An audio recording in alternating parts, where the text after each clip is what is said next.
Om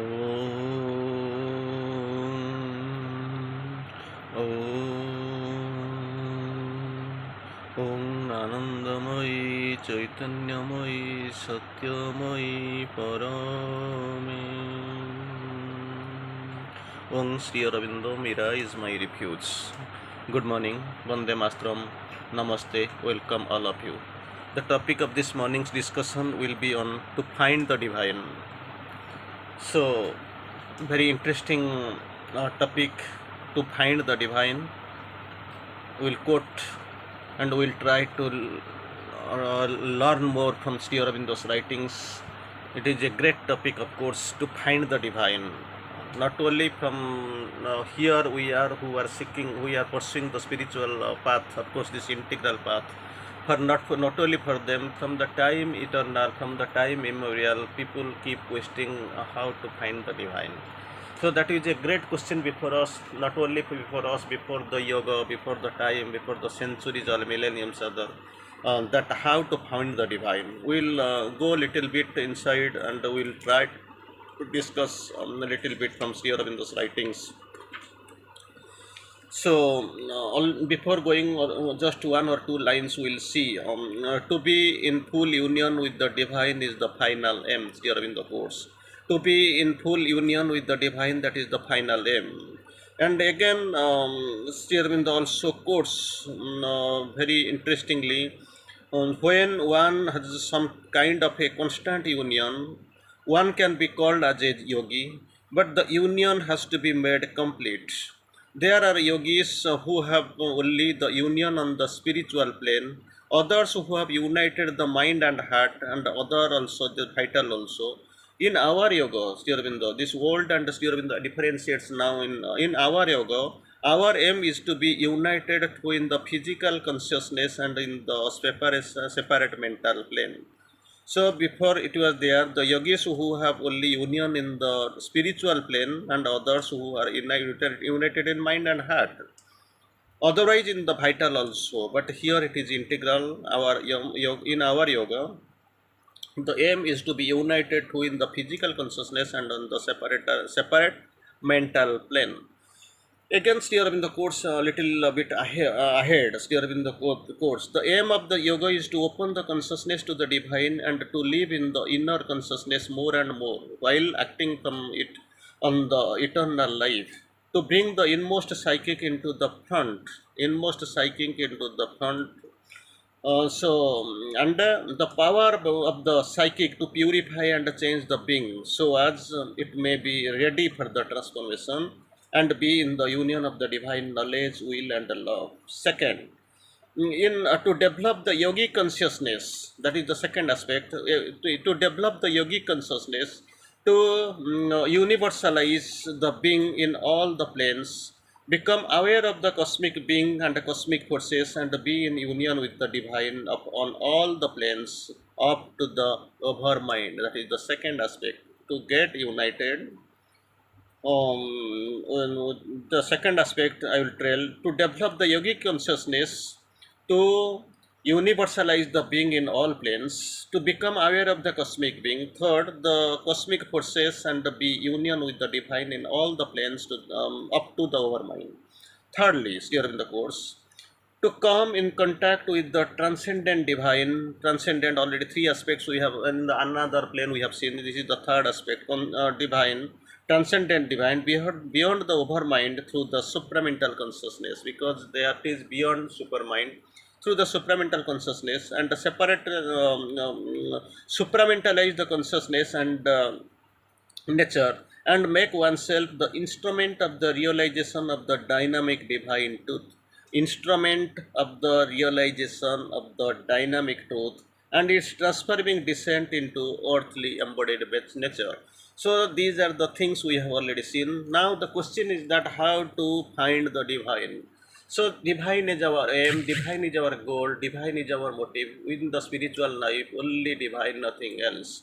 Here we will quote the question, the magnificent question that is put not only in the again and again, not only by one, almost by everybody, how to find the divine. That question If this is the problem, this is the question, and the Sri Aurobindo has the answer. So, to find the divine is indeed the first reason for seeking the spiritual truth and the spiritual life. Very in the very first lines here in the course. To find the divine is indeed the first reason for seeking the spiritual truth and the spiritual life. It is one thing indispensable, and all the rest is nothing without it. To find, for seeking the spiritual truth and the spiritual life, without it, nothing matters. There is no, not seriousness, nothing in the, without it. The divine ones found to manifest him. The second one, the divine ones found the second thing to manifest him. That is the first of all to transform one's own limited consciousness into the divine transform the consciousness. That is the most initial and most important requirement here to transform one's own limited consciousness into the divine consciousness. To live in the infinity peace, light, love, strength, bliss. Number two.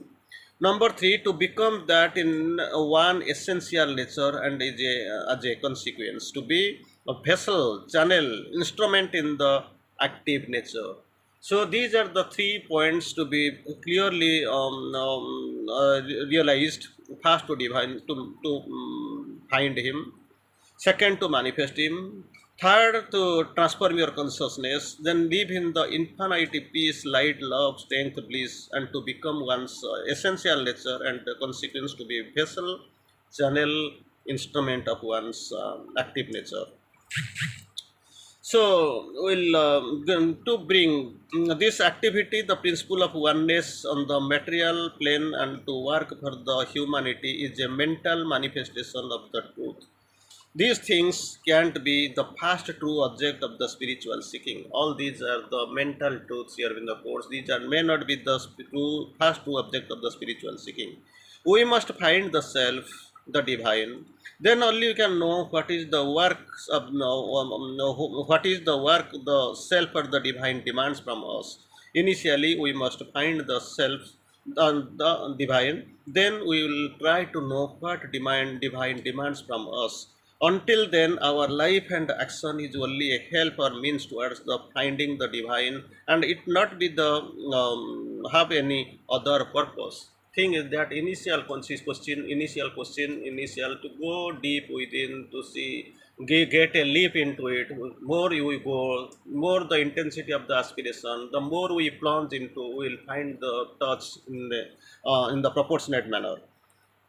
So as we grow in the inner consciousness, as this inner consciousness is grown in our, we are touching the inner consciousness, or in the spiritual truth of the divine grows in us. Our life and action must indeed more and more flow from that, and but be one with that. So with that consciousness, with that supreme flow, try to be one. That is the most requirement here. But to decide for beforehand by our limited material mental conception, it is very much limited. What they must be is a hamper to the growth of the spiritual truth within. So this mental prejudices, mental action, and the mental technology, it is not, it is actually a hampering process. All that grows, we shall feel the divine light and truth, the divine power and force, the divine purity and the peace working within us. That is the inner feeling, that is the great feeling that we must know. We shall feel the divine light and truth. Second, divine power and force. Third, the divine purity and the peace within us, working within us, dealing with our actions as well as our consciousness.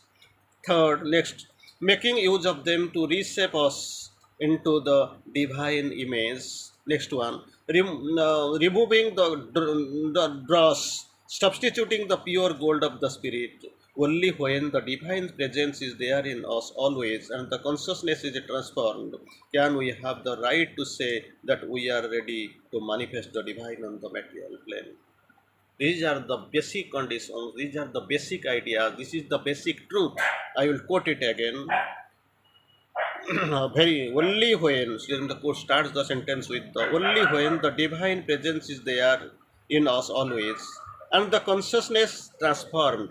First, divine presence in us constant, Second, the consciousness is transformed. Then we can have the right to say that we are ready to manifest the divine on the material plane. Then very interesting way. Will little bit will go faster because time is also knocking at the door.